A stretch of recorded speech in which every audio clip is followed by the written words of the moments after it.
This week, we're taking a look at Netflix's parental commentary in I Am Mother. And along the way, we ask, how did the world end in this film? What exactly is Hilary Swank hiding? And why can't mother just let daughter have a pet? Let's dig in on Force-Fed Sci-Fi.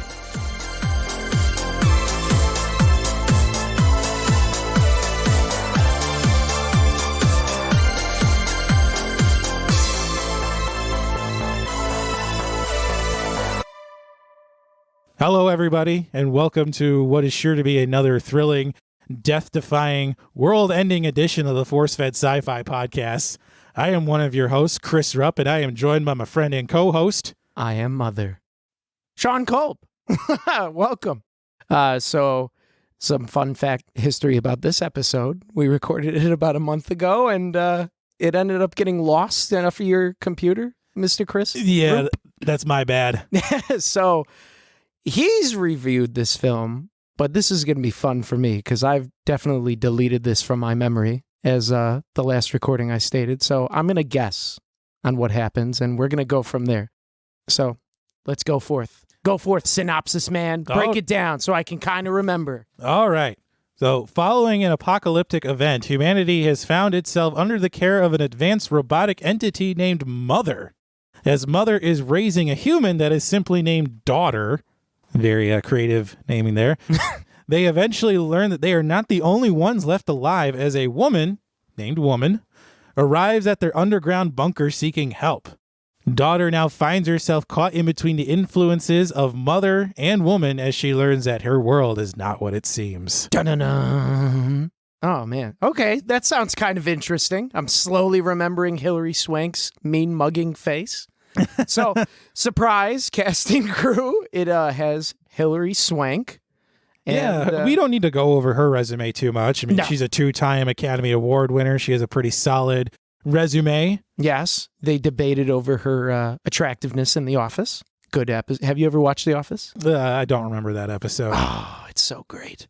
But anyone else intriguing in this film? We have Clara Rugard as Daughter, a relative newcomer to the scene. Mostly has credits in Danish television shows, but she has a background as a dancer. Oh, So okay. that really lends itself to some interesting moments on screen, I guess. I guess. Did she dance in this? No. I think there were one or two moments where she does some ballet movements. Okay. When Mother isn't, helicoptering her. Oh, they should have done a scene with her and Mother dancing. Well, I think this role had to be somebody who the audience will love and has this desire to shelter and protect. I mean, do you not love people that dance, Chris? Did you not dance as a child? This feels like a trick. And it's directed by, I'm going to try this, Grant Sputor. Did I get it right? I think you did. Yes! It's Sputor. Sputori. Not much available in terms of searchable credits, but No. the only thing I could find was he directed several episodes of an Australian television show. So by all accounts, this is his first major film. And he's Australian. Yeah, did a decent job, I would say. Not great. No, not great from hindsight. But And rounding out the cast, as the voice of Mother, we have Rose Byrne, who has had a long and successful career in Hollywood, including Episode 2, Attack of the Clones, X-Men First Class, What? Bridesmaids. she's in Attack of the Clones? I think she's Senator Amidala's decoy. Oh, okay. Oh, hey, okay. Yeah, she kind of looks like Keira Knightley and Natalie Portman combined. Yeah, they're all part of this weird group of actress lookalikes. Right? I wonder if she burns roses on the reg. Huh? No, No? just no. So, let's, did you get anything on, like, the background of this film? I just remember, like, seeing trailers all the time on Netflix. And Netflix Jeremy doesn't told me. release a ton of information about things like this unless it's a big movie. Like they just did the Breaking Bad film El Camino, and they did like a behind the scenes 15-minute preview for that, but they don't really do anything like that with like what HBO does or Showtime does for major Hollywood productions. Yeah, they don't even release how many people really tune in, correct? Unless No. they want to, They're because it's very Netflix. They're very tight-lipped about their streaming information, and unless it's a big-time program like Stranger Things or Mindhunter, then they'll release that Of course. information. Of course. They also don't release any budget information either. Yeah. So it's hard to tell exactly the effort that went into the film. Yeah, there's nothing on this at all. Yeah. I think it's easy to tell, though, that most of the budget had to have gone to the look of the underground bunker and the design of Mother and the other robots. Oh, yeah. The CGI was exceptional. And I think Mother was an actual practical effect. It was a suit, right? Yeah, the stand-in was a man by the name of Luke Hawker. Ooh, what a name. Hawker. Very Australian name. Yeah, Luke Hawker. Yeah, that ain't a knife, Hawker. Get on set, Hawker. Start hawking away. Well, and also the special effects were created by Weta, which is the special effects shop that did the Lord of the Rings films, and they've done many, many other films since then. And they're Weta. Yeah, the Lord of the Rings really put them on the map for their special effects and production design. I feel like Lord of the Rings put New Zealand literally on the map again. People are like, oh, that's a place. Well, not to go off on too much of a tangent, but that's Right. become this whole industry in New Zealand of doing Lord of the Rings tours. You can go to a lot of the filming locations, and they still have the Shire set that's up, and you can go visit that, and you can even stay there. The Hobbits. Oh my God, you could stay as a Hobbit? You Oh, can that's stay in one of the homes, yeah. Hey, that's dope. Comes with your own furry feet It's slippers. a multi-million-dollar industry. I know people at It's I'm gonna Google. I know people at my This is- day job who have done vacations like that. Are you serious? Yeah. Did they like it? Is it like a Hobbit themed? Like you have to bend over to get inside or whatever? I don't know the specifics of Ah, I did, you can't butter me up like that. I know people. Well, why don't you just look it up on your own time, and then you can make the decision how much money you really want to spend on a vacation. Because I trust you, Chris. I trust you over technology. Well, that's your first mistake. But I am Mother. Let's get into this film. So, a question I wanted to ask you, when do you think this film actually takes place? Because we get that title card in the beginning of the film, and like it's something like 13,000 days later or something. So if we do math, maybe let's say late 2000s, like 2090s, maybe, because it's kind of sleek. But as you find out, humanity's wiped. Yeah, I'd say like 2088 or something like that. What do you think? I think that's a fair estimate. Late 2000s. Well, because we would have to have developed an advanced military AI, because apparently we didn't learn anything from the Terminator movies. Or any sci-fi film that's come. You have 50 years of sci-fi films giving a warning. We learned Books. We learned nothing from literally every other film that talked about artificial intelligence. Money, Chris. That's all that matters. Well, obviously there is an apocalypse that's happened. It's not exactly clear when this film takes place, so we're kind of going into this blind with little to no setup. We get this, I hesitate to call it a montage, but it's the only way to really show a unique passage of time to show Mother growing, which is, again, another weird concept that you grow a baby in a day Yeah. and raising it. Yeah. But Yeah. it already doesn't add up, because daughter looks like she's only 17, and yet we're only like 35 years from when the apocalypse occurs. So the math is a little off. Or she's failed at being a mother and aborted several children, which spoilers, we find out. Yeah, which is one of the more shocking moments of the film. You see Yeah. a baby jaw in an incinerator. Ooh, yikes. How did you feel about the ambiguity in this film? Like not really knowing the timeline and everything. Did that bother you? Does that bother you with films? It bothered me slightly. Yeah. Like when we were watching Terminator, for instance, we get a setup of how is it we've come to arrive at this point in the future with a barren landscape and barely in pockets of humanity left. We don't get any sort of explanation as to what exactly happened. The Mother briefly mentions that her entity was built to help humanity fight their wars, but then nothing else happened, like no nuclear weapons, or we just decided to make the other countries go to war with each other. Right? I kind of remember. I think she did something along the lines. Maybe I'm wrong. You correct me. But she thought she could do it better. And so it kind Yeah. of turned into a Skynet thing where it's like, I'm going to eradicate you species and then rebuild on my own because you guys are inherently flawed. So if I, pull out the gene that makes you flawed and program you my way, then you will be successful as a species. Well, you see Mother trying to rebuild humanity, starting over with daughter, and who knows how many other bunkers there are under doing this exact same thing. Yeah, it doesn't really say, right? No. Huh. And then just outside this bunker, there's this almost endless field of corn or crops or whatever they're doing. So there's a purpose behind Mother's destruction of the world, but we don't know what it is because it's not mentioned. Maybe She talks about wanting to make it better, but like, what's the grand plan here, Mom? Yeah, let's add us some insight. Or maybe she was just being the purple-haired chick from The Last Jedi. What was that, Holdo?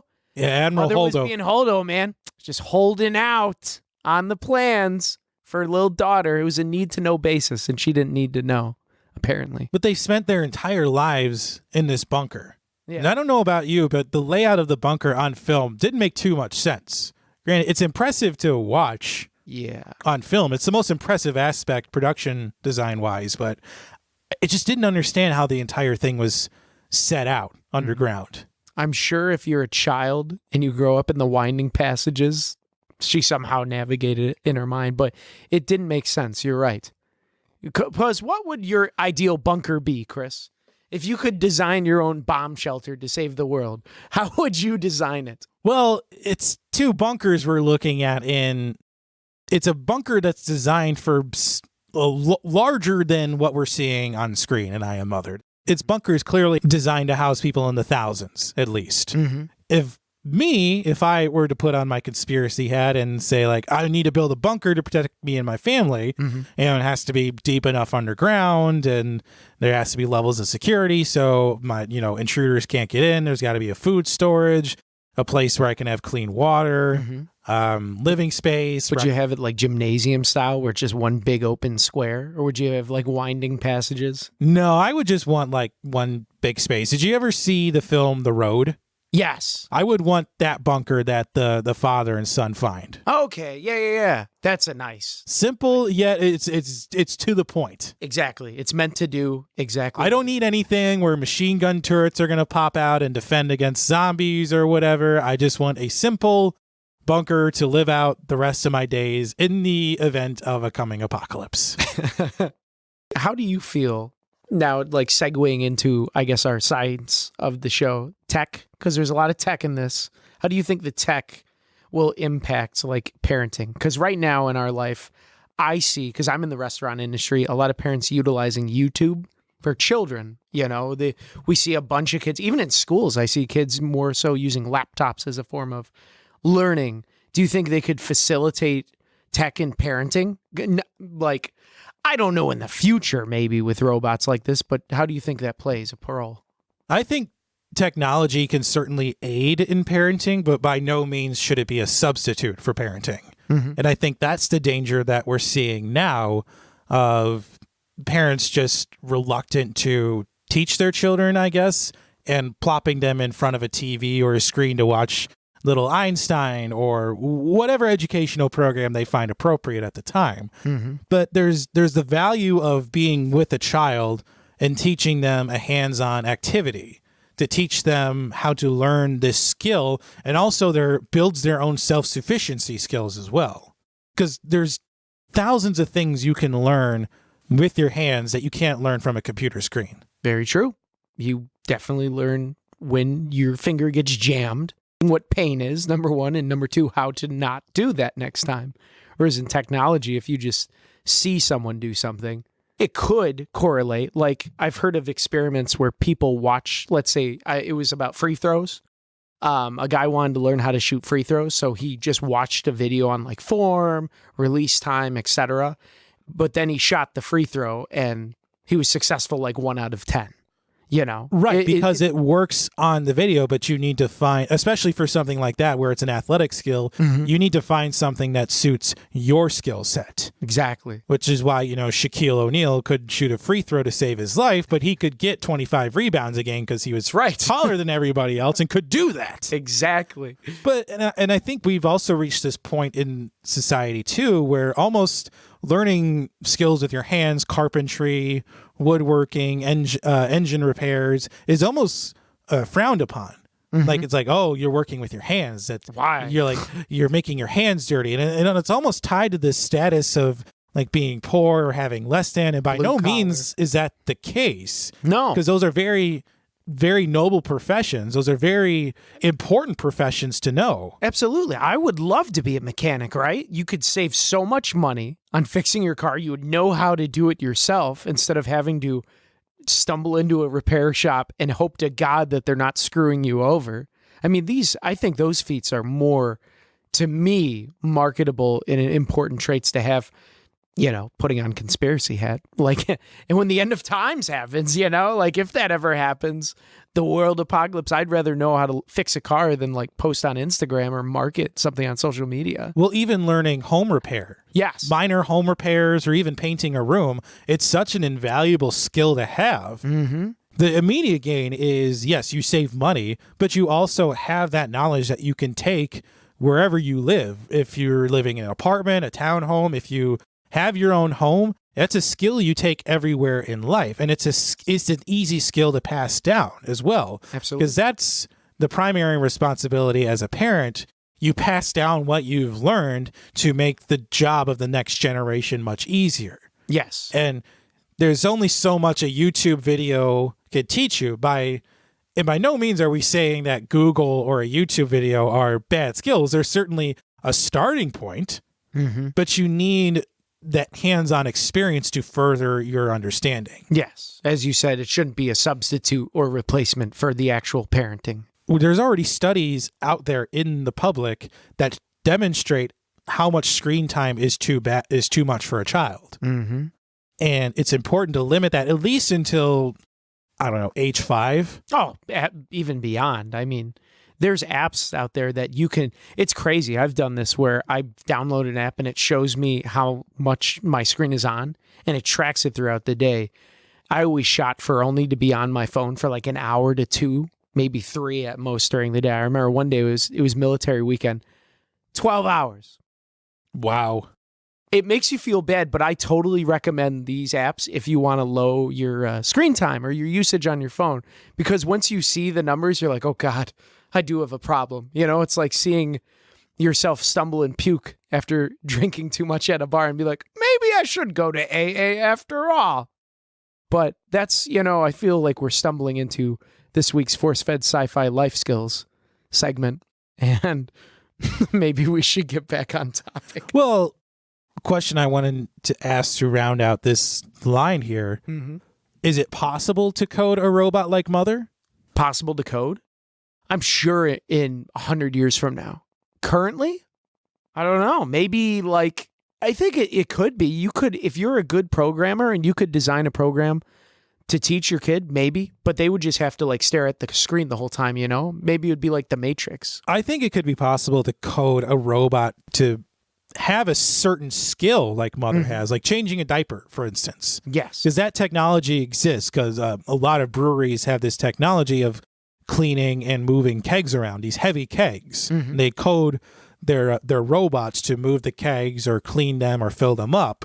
And it's a very interesting process. That's pretty cool. So I think it's possible to code a skill like that, but can you code motherhood, or how to parent a child? I don't think so at this moment in time.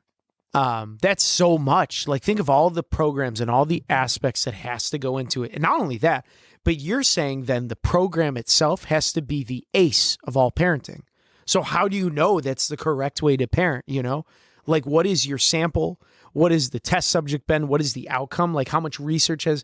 It sounds like such a mind-boggling concept to grasp, and it requires so much intellect that right now in our meager means, probably not. I wouldn't say, but maybe in the future, 100 years from now. I think a bad parent might have coded Mother. A bad... You think so? Well, yeah, what do you think Mother did as a job? Well, when we first meet mother and daughter together, Mother isn't exactly teaching her any sort of marketable skills. She's teaching her about philosophy and ethics. Granted, those are still very important things to learn. Watch yourself. There's how many philosophy majors? But she's also teaching her the lesson, I think it's Kant's lesson about, would you push a fat man onto the railroad tracks to save 5 people? Yeah. So she's teaching her, utilitarianism, which It's okay. It's not the be all and end all of philosophy theories, though. Oh, yeah. I think they used in the film, if you're a doctor and you could save 5 people, right? Would you get rid of this person's organs to save those 5? Or would you, save the one person and kill the 5? And then there was like the crux. Oh, I don't know if they're good people or not, or blah, blah, blah. Well, there's also this giant cornfield just outside their bunker. Why not teach her some farming skills? Right? Teach her some skills that are going to be useful in the future when she's trying to rebuild humanity. Why not have the talk? Talk to her about the birds and the bees. She's old enough now. You can't just grow her a mate. Didn't that kind of confused me, Like, how are they just going to keep growing people? Or like, when do they actually bang? Is she going to like go through her whole life without ever having a partner? Because that's kind of lonely, like your whole life. Well, especially if Mother's whole endgame is to turn a new, renewed Earth back over to humans. Mm-hmm. I mean, whose daughter, going to mate with in order to accomplish that? Or are they just going to keep spawning new ones? Are they all going to be related too? Well, is this like something out of the... Well, yeah, that's the important thing too. You need to have genetic diversity in with this reborn humanity. I think that was my question while watching. I'm like, this is weird, man. What?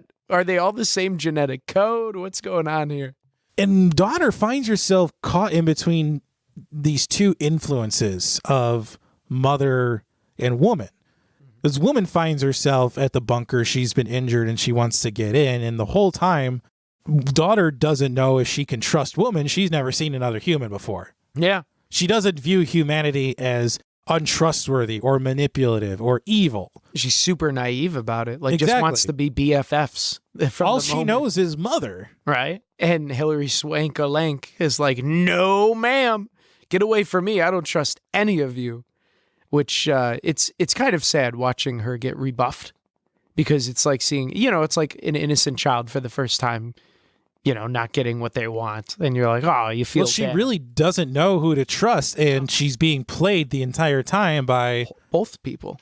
Exactly. Because that's the big reveal in the end, that Hillary Swank is living alone in a trailer, and she killed all the people that she promised were out there a long time ago. And then double Swank, Mother was in control of it all. She was in control. She kept Hillary Swank's character alive. So, although I am curious where Hillary Swank got the dog from. Right? She has this dog. What is she feeding it? I don't know. The soup, the black goop, and then the dog disappears, right? It's only there for the couple moments at the beginning when she lets it out, and then no more dog. At least we didn't get a film where the dog was ripped apart by Mother. Thank God. Yeah. Do we have any red shirts? Was there any murder in this film? Yes. Oh, wait. My red shirt, and I think this is really the only red shirt in the film, is the little rat that daughter traps in the beginning of the film, and she's showing Mother in the hopes that she'll let her keep it. Mm-hmm. And then she just throws it in the incinerator and presses that button and no more pet. So cold. It carries diseases. Just throws it in and pushes the button. And the daughter's just like, but wait, but no. It's just, nope. It's like those old school films where the parents are like, no, you must not talk to him. Romeo and Juliet. But Mom. But Mommy's cute. No. I said so, and so it is, and so it shall be. Well, think about how much easier it would have been on daughter living in that bunker to just have a pet. I know. How lonely. I mean, honestly, I think she's doing pretty darn good for having a robot as like your parent and no pets, no human contact. Because, I don't know, I've seen people in society where they're like alone too much, or like it's them and one other person. You're like, oh, so you're the type of people that go out to Walmart past midnight. You spend too much time with each other. Right?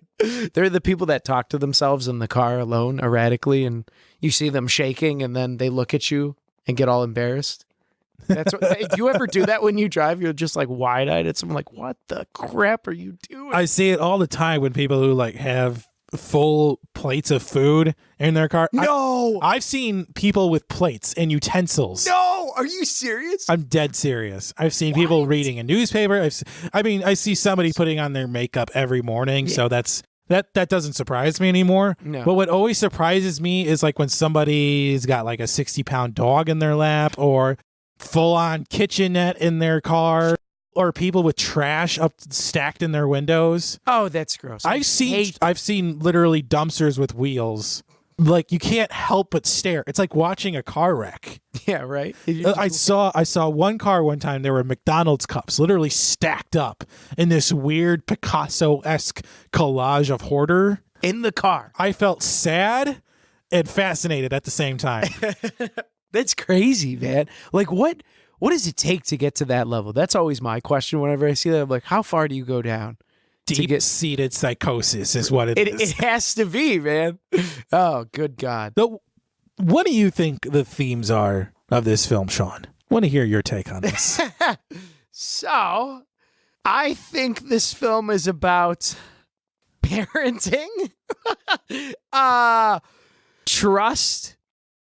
Let's see. What a how to be a good parent. And, You've already said that. You said parenting already. Well, I think you're right on the nose. Yes, with parenting. Oh, yes, thank God. Well, it raises the question. I mean, what does it mean to be a parent? Yes. I mean, I don't think Mother is parenting out of a place for love. I mean, it's a robot. It's incapable of knowing what love is. Oh, so you mean what you're saying is they aren't listening to that song?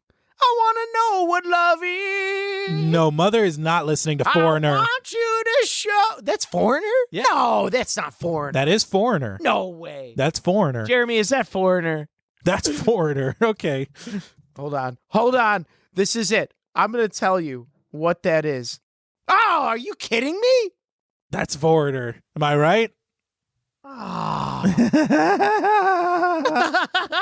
No, I think you're right on the nose, though, with the film being about parenting, because we see Mother style of parenting, this dispassionate, not really preparing her for the future deal. And we see woman who just views daughter as almost like a means to an end, just so she's not lonely in the apocalypse. Oh, that's depressing. Yeah, I she's taking daughter for her own selfish reasons. It's not to save her from Mother. It's just so she's not lonely anymore. That's right. That's the big reveal when she's like, why did you take me? Why'd you Like there isn't anybody else for her to hang out with. There aren't any boys or other women to learn from. No, she just took her to live in a shipping container on the beach so she wouldn't be lonely anymore. Right. It's like, what's the end game? What are you just both going to die? So you're willing to give up and ruin her life and her livelihood for your own self-interest. There's also two instances of like telegraph filmmaking here. I mean, one in the very beginning with the foreshadowing with the incinerator. Well, I mean, once Mother threw the rat in there, we all knew it was going to come back at some point in the film. Right. I want you to guess what you think the other obvious filmmaking moment there was. Oh, snap. There's another filmmaking. There's another one, at least in my opinion. There's another instance of just obvious symbolism. It involves mother and daughter.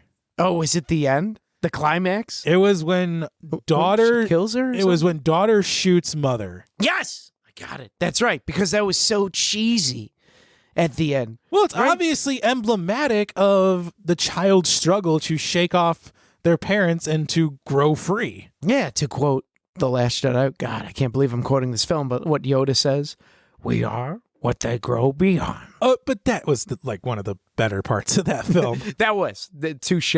But that's right, because that I don't think they could have hit it more over the head with that film in I Am Mother, with her like literally shooting her to be like, all right, she's on. But I question when she shoots Mother, didn't Mother say, if I'm remembering correctly, like if you kill me, it doesn't matter, I'm everywhere? She did say that, yes. So with her shooting Mother, isn't she just going to come back? Well, she can't get back into the bunker. Oh, she can't? No. Oh, so she would. Oh, really? Oh, that's interesting. I thought, because weren't they trying to drill inside like the machine? They were, but then the main Mother entity convinced them to stop. And Mother told her, by killing me, like I can't come back into the bunker. She can't come back into the bunker now. Missed that. Okay. What about a lens flare, Sean? Lens flare. Let's see.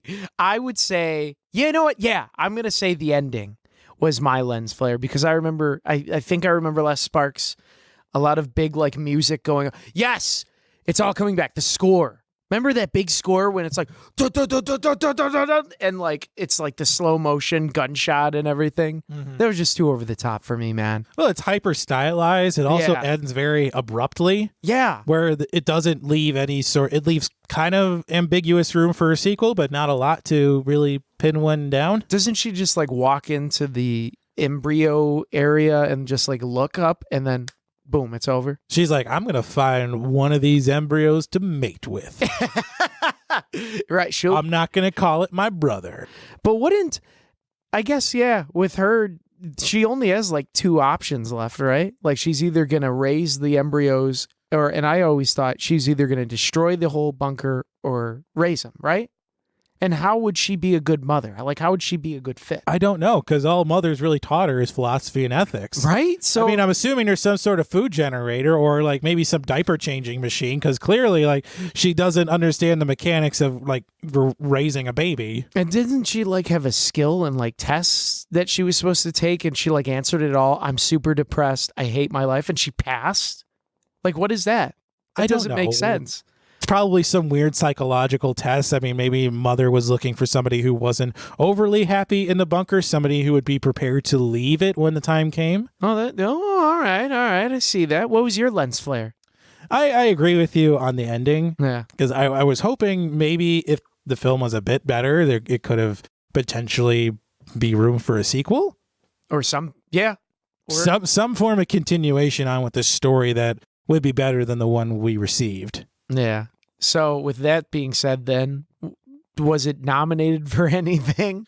Well, I mean, given that this was a recent release this past year, no nominations. It holds a 64% rating on Metacritic and 90% rating on Rotten Tomatoes, which is a bit high, That is really high. given how formulaic the plot was. All right. And like we mentioned earlier, Netflix doesn't release their streaming information, so it's difficult to say how this film performed in people's lists. So we don't know. Who knows?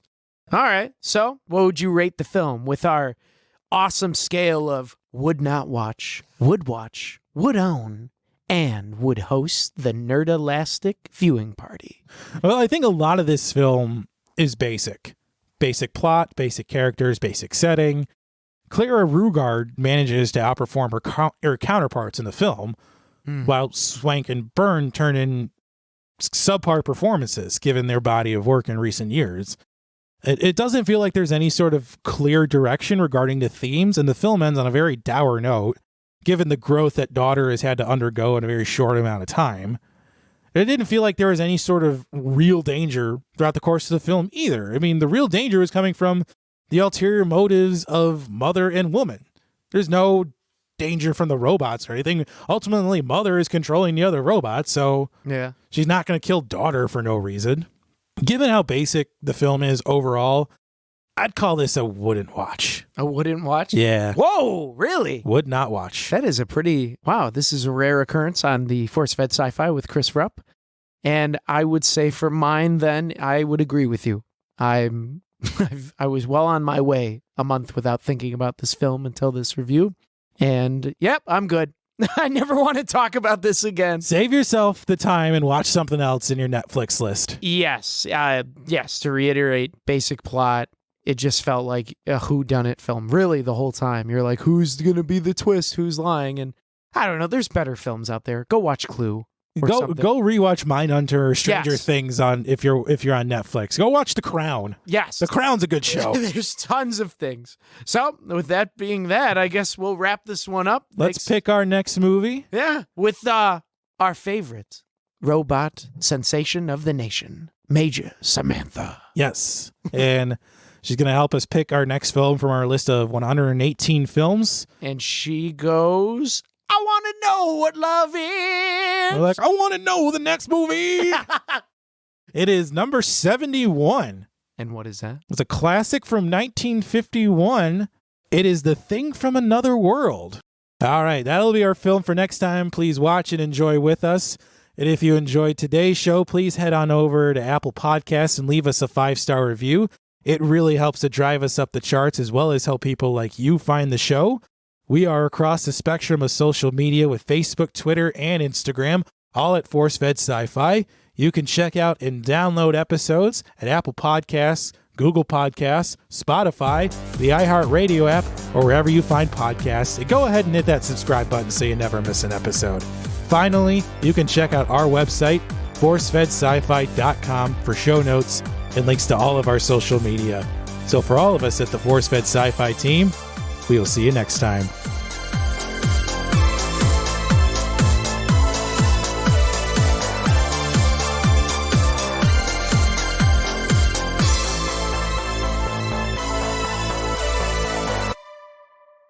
ForceFed Sci-Fi is written and hosted by Sean Culp and Chris Rupp.